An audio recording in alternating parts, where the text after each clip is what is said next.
In this video, we're going to talk about debugging. Debugging is a really important part of coding. Inevitably, when you code, you're going to make mistakes, and it's really important to know how to track down those errors and fix them. In part, coding really just takes a lot of patience and actually quite a lot of critical thinking. So it's a really good exercise to practice. And I'm sure as you start to learn coding, you're also going to have plenty of opportunities to practice your debugging.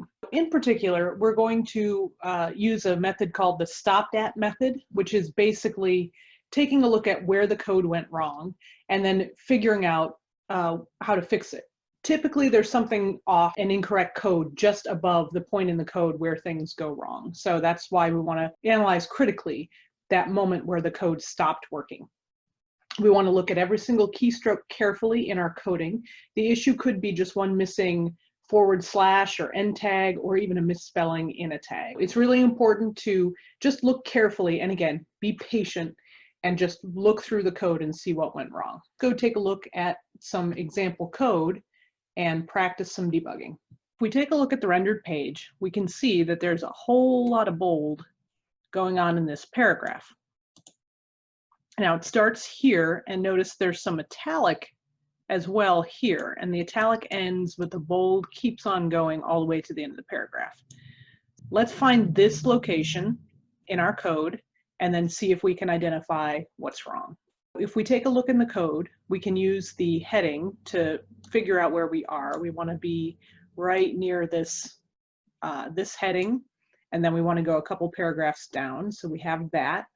We see here the first, Richard III, that's fine.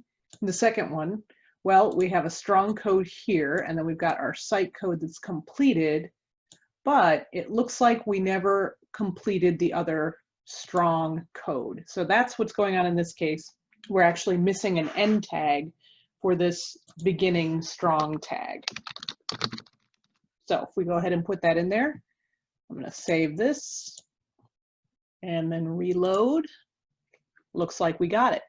Easy enough. So there we use that principle of looking where it stopped and then going into the code and trying to figure out exactly what was wrong.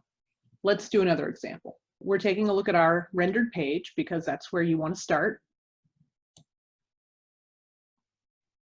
Looks okay, looks good.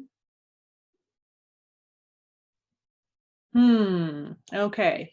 Looks like there could be an issue down here in our table. If you take a look, we have this column for phone numbers, and we have two of the phone numbers are in the column, and then one of them is mysteriously floating out here in this whole other unmarked column that is not used by any of the other rows. Something is wrong in the table. If we come back over to the code side, we want to come down into the HTML code and specifically where the table is. And in fact, we even know exactly which row of the table. It's the one that starts with another person. So we see that here. And then we see the second cell here. Now, I think we found our issue. If you take a look, first column, start, end.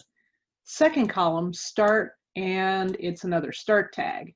So that's what has happened. Because this code encountered another start tag instead of an end tag, it actually created another new cell here, and then here's the full code for the phone number, so that's what's operating here.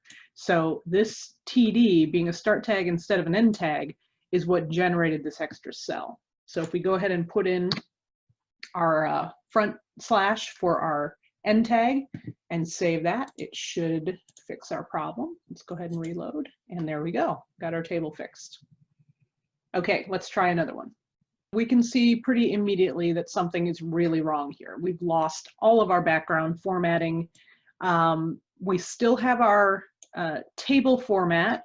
That looks okay. We still have our sans serif font throughout, and we still have our H2 and H3 formatting with the different colors that we've selected. So we have some of our formatting, but we're missing some really important formatting, all of our backgrounds in our articles and that sort of thing. So that suggests that there's a problem somewhere in our CSS. So if we go ahead and take a look at our code, we're really going to be attentive, especially to what's happening up here in our CSS area. So this is still working. This is still working. This is still working. We know the table border, that was all right. We can go down and double check that. Yep.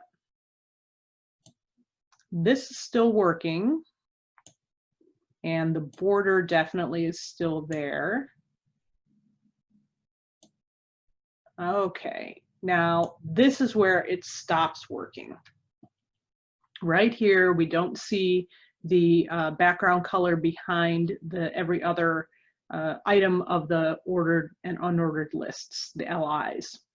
And here we found the problem. So take a look here. The last one that functions is this table border 1px solid and black, but we never ended our squiggle bracket, right? We opened it up, but we never closed it. So because we're missing that closing squiggle bracket, now the browser has no way to understand what the rest of this is. It just makes no sense when it encounters another open bracket instead of the closed bracket. I know it's a really, really picky little thing, but that's how precise we need to be when we're coding. So I'm going to go ahead and put in our other squiggle, our closed squiggle, and then go ahead and refresh, and there we go. We've got the rest of our formatting back. Okay, let's try another one. Once again, something has gone very, very wrong in this case. We have absolutely none of our CSS formatting, and in fact, we can see all of our CSS code just kind of sitting here at the top of our page instead of functioning the way it's supposed to be. So once again, this gives us a really clear clue that something has gone wrong in the head of our HTML page. Let's go on over to our code side and see if we can figure this out. We have our expected HTML starter pieces here, and then we do have our CSS code in the head of the document, but we're missing a really important element. We're missing that one HTML tag that needs to encompass all of the CSS code so that the browser understands what it is. Remember, we talked about the style tag is the signal to the browser to say, hey, I'm switching into a different programming language for a bit, and then allows the browser to switch to a different encoding protocol to understand the CSS code that comes inside the style tags. Without that style tag, there's no signal to the browser to switch from HTML to CSS. So I'm going to put in the start style tag and the end style tag, and very good. We've got our page working again. Let's try one more. Something has gone just really wrong here to the point where we've got nothing but a blank screen that's showing up. This is probably one of the scariest results you can have when you're coding. You do all this work and then you try it out and it looks like literally nothing. But the good news is, usually all this means is that something has gone wrong just really, really early in the page. So let's go back to the top of our code page and see if we can figure it out. So we see we've got the style tag, that's okay here. And we did end the style tag, so that's good.